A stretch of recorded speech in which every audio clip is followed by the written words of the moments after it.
ገና ስገባ ልጅሽ እሷ ነበር የመሰለች። እንዴ ደህና ምን ሆንክ? ወንድሜ ደህና ነህ? ምን ሆነ ነው? እቺ ነቻ እማልጠጣውን ጨው ጨምራ ሰጠች። ብሌን በኃይሉ ከመጀመሩ ነው በጨው የሚጠጣው? እንዴት በጨው ትሰጫዋለሽ? ኧረ እኔ በባዶ ነው የሰጠሁት። ሁሌም በባዶ እንደምጠጣ ስለማውቅ እና ምላስ አይሰራም እያልሽ ነው? አሁን ቀይረሽ ስጪኝ። ምን አይነቷ ድንዙዝ ነች? እሺ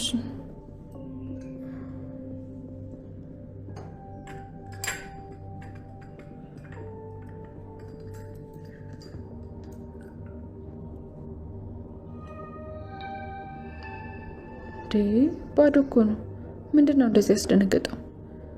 አሀ ገባኝ። በዶክተሩ ንግግር ነው ማለት ነው የደነገጠው። ቅድም ቃልም በጣም ደንግጣ ነበር። ምንድን ነው ነገሩ? ሰላም የኔ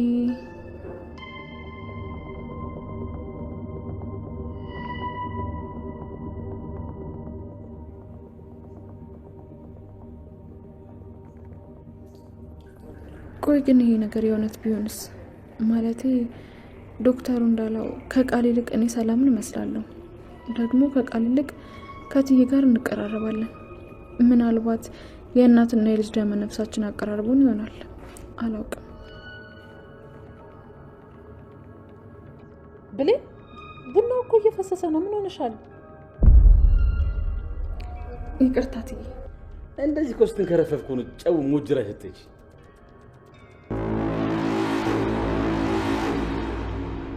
ለምንድነው ወደ ሳሎን እንደሄድ ያልፈለግሽው? ቆይ ሳሎን ውስጥ ምን እየተካሄደ ነው? አረ ምንም ነገር የለም። ምንም ነገር አልተካሄደም። አንቺ የሆነ ሚስጥር ልንገርሽ ብለሽ አመጣሽ፣ ግን ምንም እየተናገርሽ አይደለም። እነግርሻለሁ ብለሽ የነገርሽኝ የማይረባ ወሬ ነው። ምን ለማድረግ እየሞከርሽ ነው አንቺ? እኔ ምንም ለማድረግ አልሞከርኩም እናቴ።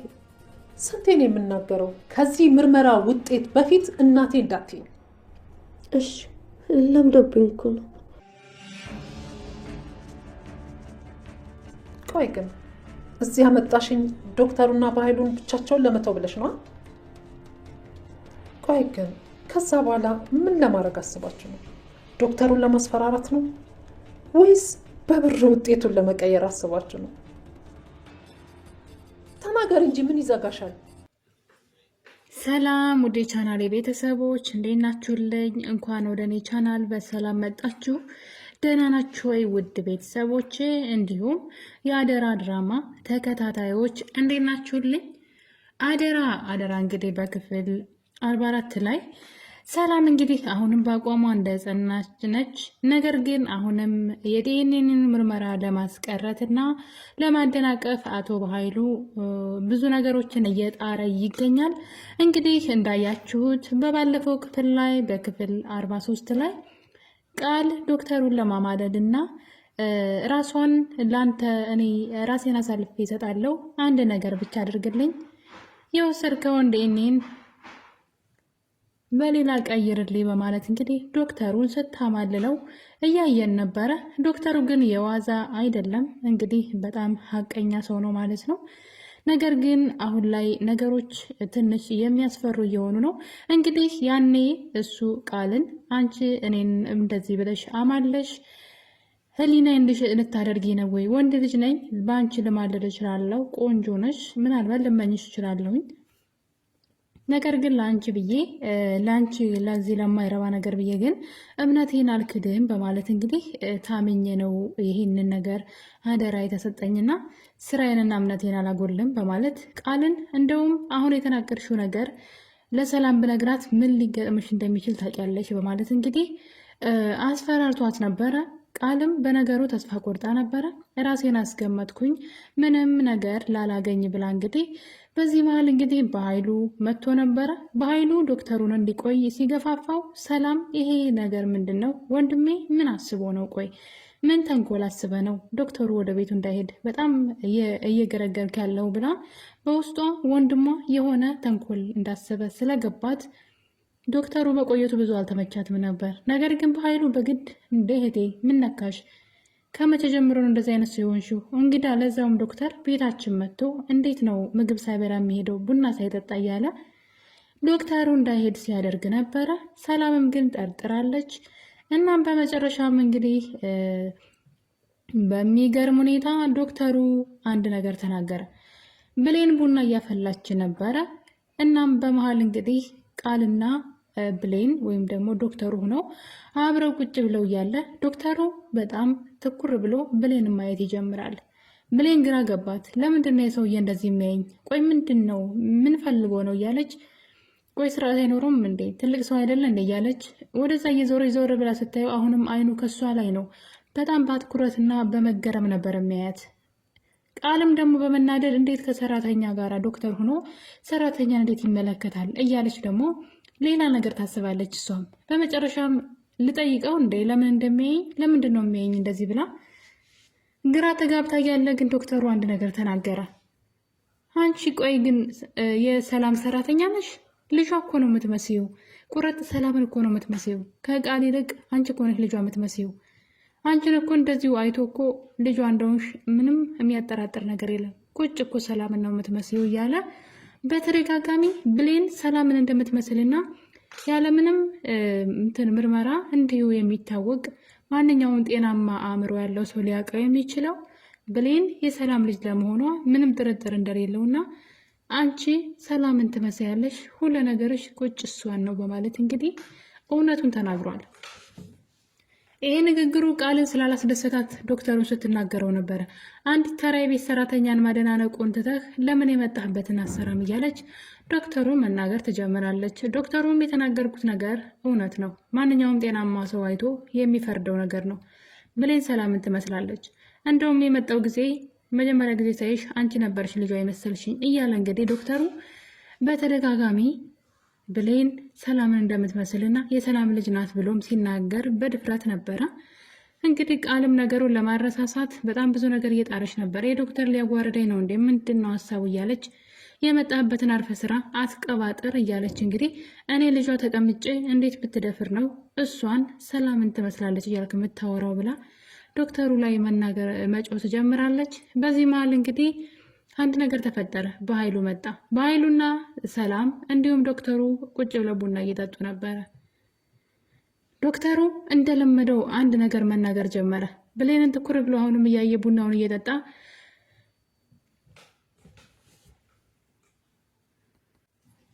እኔ እኮ ስመጣ ልጅሽ እሷ ነበረች የመሰለችኝ ብሎ ሊያወራ ሲል አቶ በኃይሉ ቡናው ትናለውና ብሌንን እንግዲህ እንዴት ጨው ጨምረሽ ቡና ውስጥ ትኛለሽ ብሎ ብሌንን መናገርና ማሽሟጠጥ ጀመረ። ብሌን ግራ ገባት። እሷ ምንም አይነት ጨው አልተጠቀመችው።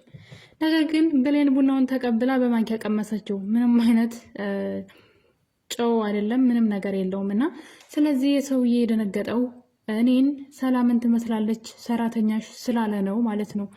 የሆነ ነገር አለ ብላ እንግዲህ ብሌን ሰላም እናቴ ናት ማለት ነው፣ እኔ ሰላምን ከመሰልኩኝ እናቴ ሰላም ናት እያለች ብሌን አሁን ላይ ሰላም ላይ እያተኮረች ትገኛለች። ይህን ነገር እንዴት ነው ማወቅ የምችለው? ምናልባት እናቴ ልትሆን ትችላለች ማለት እኮ ነው ሰላም እያለች ነው። ለዛም እንግዲህ ይሄ ዲኤንኤን በፍጹም እንዳይቀየርና እንዳይበላሽ በጣም እየጸለይ ትገኛለች ብሌን። ይሄ እውነት እንዲወጣ ትፈልጋለች። በመጨረሻም እንግዲህ አቶ በኃይሉና ቃል ይጠቃቀሳሉ። እሱም እንግዲህ ምንድነው ዶክተሩን ቆይና ቡና ጠጣ፣ ምሳ ብላ ብለን ቤት እንዲያረፍድ እናደርገዋለን፣ ከዛ ሰላምን አዘናግተን ዶክተሩን በገንዘብ እንገዛዋለን የሚል ንግግር ነበራቸው ከቃል ጋር ማለት ነው። በመጨረሻም እንግዲህ ይህን ነገር ዶክተሩ ከተናገረ በኋላ በኃይሉ ወሬው እንዳይቀጥል ትን ያለው አስመስሎ እንዴት ጨው ትሰጭኛለች ብሎ ብሌንን መናገር ከጀመረ በኋላ ቃል እናቷን አንድ የምነግርሽ ሚስጥር አለኝ ትላታለች። እሷም እንግዲህ ቡና እየጠጣው ነው ወይ አሁን የምትናገሪው? በዛ ላይ ደግሞ እዚህ መናገር ትችያለሽ። ምንም አይነት ሚስጥር የሚባል ነገር የለም በሌና ባንቺ ተናገሪ ብትላትም የእናትና የልጅ ነው ውስጥ ነው የምነግርሽ ብላ ድርቅ ትላልና ብሌን ግን ጠርጥራለች። የሆነ ነገር ማስባለች እች መሰሪ እንጂ ዝም ብላ ወደ ውስጥ እንግባት ትላትም ነበር በማለት እንግዲህ እንደፈራችው እንግዲህ ቃል ሰላምን በግድ ወደ ውስጥ ይዛት ትገባና ምንድን ነው ብትላትም ነገሩን ልትናገር አልፈለገችም። ምክንያቱም ምንም የምታውቀው ነገር የለም፣ ምንም ሚስጥር የለም። ብትጠይቃት እባክሽ ነገሪ ምንድን ነው ብትላትም እሷን እዛ ለማዘግየት ስለሆነ ዋና ዓላማዋ እየተንተባተበች እሷን እዛው ትይዛታለች። በመሀል ደግሞ አቶ በኃይሉ ብሌንን አንዴ ውጭልን የምናወራው ነገር አለ አላት። እሷ ግን ለምን ደግሞ ወጣው ብላ እንግዲህ ለአቶ ባይሉ መለሰችለት። አልወጣም ብላ ነበረ፣ ነገር ግን በግድ ነበር እንድትወጣ ያደረጋት። ከወጣች በኋላ እንግዲህ በር ላይ ትቆማለች። አቶ ባይሉም እንግዲህ ከዶክተሩ ጋር አንድ ነገር ማውራት ይጀምራል። ለዶክተሩ ታይቶ የማይታመን ገንዘብ ያሳየዋል። በጣም ማለት ነው፣ ቆጥሮ የማይጨርሰው ገንዘብ፣ ህይወቱን የሚቀይር ገንዘብ ያሳየውና ይህንን ላንተ ነው ይለዋል ዶክተሩን። ይህን ላንተ ነው፣ ቅድመ ክፍያ ነው እያለ ዶክተሩም ማባበል ይጀምራል። ዶክተሩ የአቶ ባይሉን የገንዘብ ስጦታ ያ ሁሉ ገንዘብ ቅድሚያ ክፍያ ቀብድ ነው በማለት ሲሰጠው ግራ ተጋባና ፈገግ ብሎ ታዲያ ምን እንዳደርግል ነው የምትፈልገው አቶ ባይሉ ይለዋል። ይህ ሁሉ ገንዘብስ ምን እንዳደርግ ነው የሰጠህ ብሎ ይጠይቀዋል። እናም አቶ ባይሉ እንግዲህ እና ለምን እንደሰጠው አታውቅም? እስካሁን ምንም አልገባህም እያለ ዶክተሩን እንግዲህ ለማባበል ሲሞክር አልገባኝም ንገረኝ ይለዋል።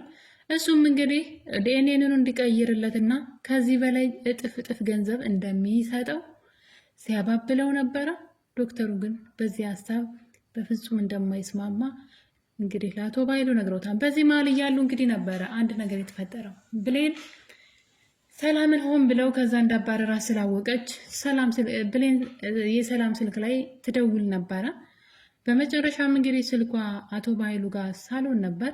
አቶ ባይሉ ስልኩን ያነሳና ምን ፈልገሽ ነው ብሎ እንግዲህ ያዋርዳታል ማለት ነው። ብሌንን ነገሩን ልትናገር ነበረ። ነይ ወደ ሳሎን፣ አቶ ባይሉ ዶክተሩን እያባበለው ነው፣ በገንዘብ ሊገዛው ነው ለማለት ነበር የፈለገችው። ነገር ግን ስልኳ ሳሎን ስለነበረ ሰላም ስልኳን ማየት አልቻለችም።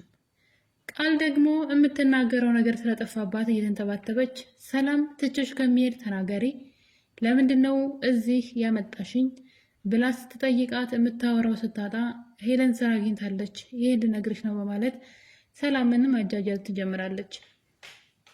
ሰላም በነገሩ በጣም ትናደድና ሆን ብለሽ እኔ እዛ በኃይሉ እና ዶክተሩ ብቻቸውን እንዲሆኑና በኃይሉ ዶክተሩን በገንዘብ እንዲገዛው ወይም ደግሞ በገንዘብ እንዲያታልለው እኔ ካጠገቡ ዘወር እንድል የመለላችሁት መላ ነው በማለት ሀሳባቸውን ሁላን ያወቀችባቸው። አንቺና በኃይሉን በፍጹም አላምናችሁም በማለት ስትናገራት እናቴ እኔ እኮ ልጅሽ ነኝ ብላ እንግዲህ ልታባብላት ብሞክርም ሰላም ግን እኔና አንቺ ከዲኤንኤ ውጤት በፊት እናትና ልጅ አይደለንም፣ እናቴ አትበይ በማለት ቃልን ቁርጧን ነግራታለች። ነገር ግን ሰላም የጠረጠረችው ነገር እንግዲህ በኃይሉ እሷን ወደ ውስጥ እንድትገባና ዶክተሩን በገንዘብ እንዲያታልለው እንደሆነ ገብቷታል። እናም ይህን ልታደርጉ ነው ወይ እኔን ወደዚህ ያመጣሽ በማለት እንግዲህ ቃልን መናገር ትጀምራለች። ይህንን ዶክተር በገንዘብ ልትገዙት ነው ወይ? ዲኤንኤንን ልታስቀይሩ ነው ወይ? መጀመሪያም ከመጀመሪያው ጀምሮ ይህንን ዲኤንኤን አላደርግም ብለሽ ነበረ። ነገር ግን በኃይሉ ወደ ክላስሽ መጥቶ ምን ብለው እንዳሳመነሽ ባላውቅም ተመልሰሽ መጥተሽ እንደተስማማሽ ነገርሽ። ከዛ ዶክተሩ ደግሞ በእኔ በኩል እንደሚመጣ ስታቂ ይህን ነገር አልፈለግሽም ነበር። ስለዚህ የሆነ ነገር አለ፣ በአሁኑ ውጤቱን መቀየራችም እያለች እንግዲህ ሰላምና ቃል ሲጨቃጨቁ በመሀል ሰላም በሩን ከፍታ ወደ ሳሎን መሄድ ፈለገች። ምክንያቱም የሆነ ተንኮልና ሴራ እንደሆነ ስለገባት።